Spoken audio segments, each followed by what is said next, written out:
Fazilat Tərbiyəsi Ata-Anadan başlandı namlı kitabının davamı huzuringlarda. Mikrofon oldida Alinur Abdusaydar. Oyun təsiratından tamçılar. Bir qatim Bryce O'ttir Mektebining müdiri Leden Efendi Kichik Williamning nomini anglab bizning uyga ziyoratga keldi. U kelgan chaqda William gullikda Layden haykal yasayotgan edi. Kichik William bir mezgil lay o'ynashga nihoyat amroq bo'lib ketdi. Men uning xohlagancha o'ynashiga yo'l qo'ydim. Odatda xatarlik bo'lmasa, uning badanini zaxmilantirib qo'ymaydiganlar bo'lsa, uning har qanday o'yin o'ynashini cheklamaydim. Leden Efendi Williamning ahvoli qiziqashqa, uni gullikka berib Williamning nima ish qilayotganligini ko'rib beqishga taklif qildim. U Williamni ko'rib hayron qoldi. Uning yuz ko'zi lay holatda bo'lib, lay o'ynayotgan mush bolaning haliga kichik talant egisi ekanligiga hech ishongus kelmayotdi. Leden Efendi mendan Williamni qanday tarbiyalaganligimni so'radi. Men uningga Margaret ikkimizning azaldan Williamni o'rganishga majburlamaydiganligimizni, uni o'rganishni qilmasi bo'lmaydigan bir cho'ng ish, hech bo'lmaganda o'ynashdimi muhim bir ish degan qarash keltirib qo'ymaslikqa tirishqanligimizni aytdim. Leden Efendi tushunolmay mendan, "Undaqda siz o'rganishni muhim emas deb qaraydigan o'xshamamsiz?" deb so'radi. Men o'rganish muhim emas demedim. O'rganish muhim bo'lg'achqilar men Williamga uni muhimdek his qildirmadim. Chunki bolalarda jiddiy va muhim ishlar qarata to'g'ri qarshilash psixikasi bo'ladi. U o'rganishning qilmasi bo'lmaydigan muhim ish ekanligini bilib qolsa jiddiylashib ketadi-da, o'rganishga qiziqmas bo'lib qoladi. Shuning bilan o'rganish unumi tuvallab ketadi. Shuning uchun men Williamni o'rganish o'yin bilan ancha farqlanmaydi degan hissiyotga keltirdim. Bolalar o'yin qilib keladi. Uning ustiga o'zini boshqara olmaydi. Agar ularga o'rganish o'yindan muhim emasligini aytib, o'yin bilan o'rganishdan birini tanla desak, ular albatta o'yin tanlaydi. Sizningcha Veter Efendi? To'g'ri, odatda shunday bo'ldi, javob berdim men. Biroq bu yerdagi masala nurg'un ota-onalar va o'qituvchilar hamisha xuddi kuchli dushmanga duch kelgandek alpozda bolalardan o'rganishga jiddiy muomala qilishni talab qiladi. Ularning bolalardan kutadigan umidi nihoyat zo'r. Bolalarni talant egalaridan qilib chiqish uchun bolalarga mos kelmaydigan nurg'un darslarni o'rinlashtiradi. Tomoq va uyqudan boshqa vaqtda ularni uyga solab, o'lik holda kitob o'qishga majburlaydi. Ular bolalarini o'ynag'ilib qo'ymaydi. Talog'imi ko'p chiqmaydi. O'rganish ularning birdan-bir qilishga tegishli ish bo'lib qoladi. O'rganish natijasi dal ota-onalarning orzusining aksicha bo'ladi. Nurg'unlagan bolalarning bolalik davri jiddiychilik ichida o'tadi. Ularning turmushida qilch xo'shallikmi yo'q. Haqiqiy bilimni o'rganib chiqolmaydi. O'rgangini sapli o'lik yotib olib hazm qila olmagan bilimlardan iboratdir.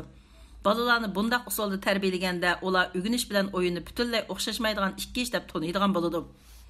Leden Efendi, mulohazangizning asosi bor.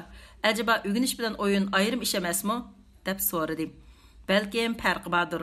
Biroq o'rganish bilan o'yin hargizmi qarim-qarshi ikki ish emas. Agar o'rganish o'yinda qiziqarli bo'lgan bo'lsa, o chaqda o'rganishni o'yin deyishga bo'ladi. Agar bolalar o'ynag'ach bilim o'rgansa, o'yinni o'rganish deb aytishqim bo'ladi, deb javob berdim. Men bu ishni qasddan sirli qilib ko'rsatayotganim yo'q. Amaliyotda shu. William nurg'un bilimlarni o'yin orqali o'rgangan. Mundaq bir misolni so'zlab beray. Bir kuni Williamning qo'shnimizning bolasi Hannes bilan gullikda o'ynayotganini ko'rib qoldim. Hannes o'zining bo'y egizligini 1 yildan keyin kelib ko'rish uchun bir daraxtning oldida turib Williamga daraxtga belgi silib qo'yishni dedi. Bundaq o'lsang to'g'ri chiqmaydi. Chunki sen o'ssang bu ko'chatmi o'sidi, dedi William onunga. Men ularning gapini anglab Williamning yoniga borib shunday dedim. William, sen xatolashding, ko'chatga belgi qo'ysa bo'ladi. Nimishqa? Acaba ko'chat endi o'smamdi? William tushunolmay so'radi. Ko'chat albatta o'sidi. Biroq bilishing kerakki, daraxt usti tarafdan o'sidi.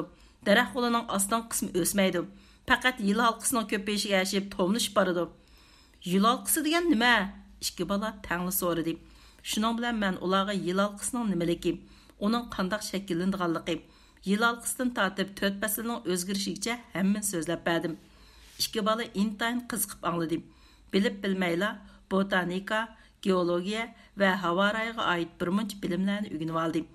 Oxirida men Williamga har qanday ishda oldirab yakun chiqarishga bo'lmaydiganligini, kuzatishni o'rganib olish kerakligini aytdim. Balalarda qiziqqa qalb va izlanishga boy ko'z bor.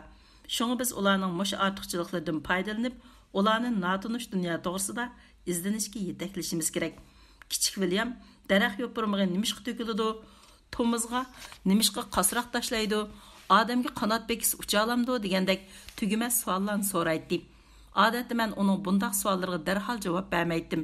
Uning o'ziga o'ylatqizatdim, kuzatdim. Bir qatim kichik William liqqida suv to'shqizilgan bir ayna qachini sizibdi. Qachida yana bir tal qo'shiq bor edi. Rostini aytganda rasm yomon emas sizilgan edi. Ayna qachida suv turgan holatni ifodalab chiqilgan edi. Uni bir qur maqtab etgandan keyin William kichikgina bir joy to'g'ri sizilmay qapti, sen diqqat qildingmi? deb so'radim. William rasmni olib sinchilab qaradi, ammo masalani bayqay olmadi. Qo'shiqqa qarab baqa, dedim men. William rasmga yana bir qatim qaratib, qo'shiqning xato yeri yo'q-ku, dedi. Mundaq qilayli, sen bir istakan suv qo'ygin. Ondan uning bir qo'shiqni silib, sizg'ining bilan selishtirib baqin, dedim. William selishtirib beqib, oxir chatoqni topdi. Dada, qo'chidagi qo'shiq sunib ketgandek ko'rindi ekan. U hayronlikdan vaqirvatdi. Sunib ketmidi, buni sudagi nurning sunish keltirib chiqargan.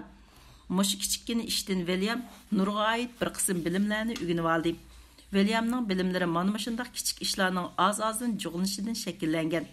Mushning o'xshash kuzatish va bayqash har kun degidek bo'lmay qolmaydi. Amaliyot isbotladiki, balalarga majburiy o'rgatilgan bilim nihoyat tezla unutilib ketadi. Ammo balalar o'zlari kuzatish, o'ylanish orqali erishgan bilimlar bo'lsa, mangu asdan chiqmaydi. Halbuki, bu xil o'rganish usuli kitobdagi mujmal bilimlarni jonliq va qiziqarli bilimlarga aylantiradi. Kichik Williamni tarbiyalash jarayonida Margaret ikkimiz azaldan atalg'u va formulalarni uningga o'lik yodlatqizmadik. Balki uning yoshirin iqtidorini erkin joriy qildirib fikr qilishga, amaliyotdan o'tkazishga yetakladik. Ammo balalarning eng qiziqtirdig'ini yana o'yin. Shundaq deyishga bo'ladiki, faqat o'yindan unumli foydalansalar, balalar o'yin orqali erishadigan bilim va o'yinning ularning aqliy qobiliyatiga bo'lgan ta'siri boshqa har qanday usuldan selishtirg'isiz darajada yuqori bo'ladi. O'ynash barliq hayvonlarning tabiati. O'yin holatiga kirsalar, balalarning talantlarga xos yoshirin qobiliyati eng yuqori chekda namoyon bo'ladi.